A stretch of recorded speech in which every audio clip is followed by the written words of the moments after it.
ಇತ್ತೀಚಿನ ದಿನಗಳಲ್ಲಿ ಬಿಜೆಪಿಯಲ್ಲಿ ಆಗ್ತಿರುವಂಥ ಡೆವಲಪ್ಮೆಂಟ್ಗಳು, ಅದರಲ್ಲೂ ಈ ಬಳ್ಳಾರಿ ರಾಜಕಾರಣದಲ್ಲಿ ಆಗ್ತಿರುವಂಥ ಡೆವಲಪ್ಮೆಂಟ್ಗಳು ನೋಡಿದ್ದೀವಿ. ಈಗ ಶ್ರೀರಾಮುಲು ಫುಲ್ ಆಕ್ಟಿವ್ ಆಗಿದ್ದಾರಂತೆ.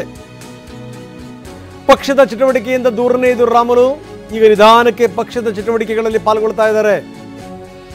ಬಿಜೆಪಿ ಕಾರ್ಯಕ್ರಮದಲ್ಲಿ ರಾಮುಲು ಪಾಲ್ಗೊಂಡಿದ್ರು. ಈ ಮುಖಾಂತರ ಜನಾರ್ದನ ರೆಡ್ಡಿಗೆ ತಿರುಗೇಟನ್ನು ಕೊಟ್ಟಿದ್ದಾರೆ. ಪಕ್ಷವನ್ನೇ ಬಿಟ್ಟು ಹೋಗಿಬಿಡ್ತಾರೆ ಅನ್ನುವಷ್ಟರ ಮಟ್ಟಿಗೆ ಚರ್ಚೆ ಆಗಿತ್ತು. ನಾನು ಕೂಡ ಪಕ್ಷದಿಂದ ದೂರ ಇದ್ದು ಬಿಡ್ತೀನಿ ಅನ್ನೋ ರೀತಿಯಲ್ಲಿ ರಾಮುಲು ಮಾತಾಡಿದರು. ಆದರೆ ಈಗ ಸ್ಥಿತಿಗತಿಗಳು ಮತ್ತೆ ಬದಲಾಗ್ತಾ ಇವೆ.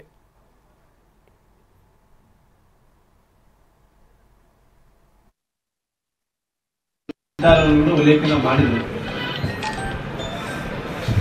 ಅಂದ್ರೆ ಇವತ್ತು ಇಷ್ಟೊಂದು ವಿಶ್ವದಲ್ಲಿ ಕೂಡ ಇವತ್ತು ಒಂದು ಕಡೆ ಸರ್ಕಾರ ಶಾಸಕರಿದ್ರೆ ಕೂಡ ಅಭಿವೃದ್ಧಿ ವಿಚಾರದಲ್ಲಿ ತಮ್ಮ ಊರುಗಳಲ್ಲಿ ಏನಾಗ್ತಾ ಇದೆ ಅನ್ನೋ ವಿಚಾರ ಕೂಡ ತಮಗೆ ಚೆನ್ನಾಗಿ ಗೊತ್ತಿದೆ.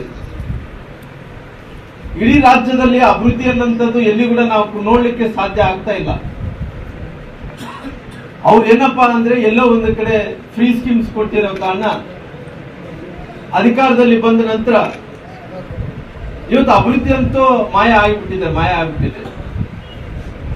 ಬಹುಶಃ ನಾನು ಕೂಡ ಇವತ್ತು ಈ ರಸ್ತೆಗಳು ಏನು ನಾವು ನೋಡ್ತಾ ಇದ್ವು, ಇವೆಲ್ಲ ಕೂಡ ಭಾರತೀಯ ಜನತಾ ಪಾರ್ಟಿಯಲ್ಲಿ ಸರ್ಕಾರ ಇರುವಂತ ಟೈಮಲ್ಲಿ ಕೊಟ್ಟಂತ ಅನುದಾನನೇ ಇವತ್ತು ಈ ಕಂಪ್ಲಿ ಪಟ್ಟಣದಲ್ಲಿ ಕೂಡ ಕೆಲಸಗಳು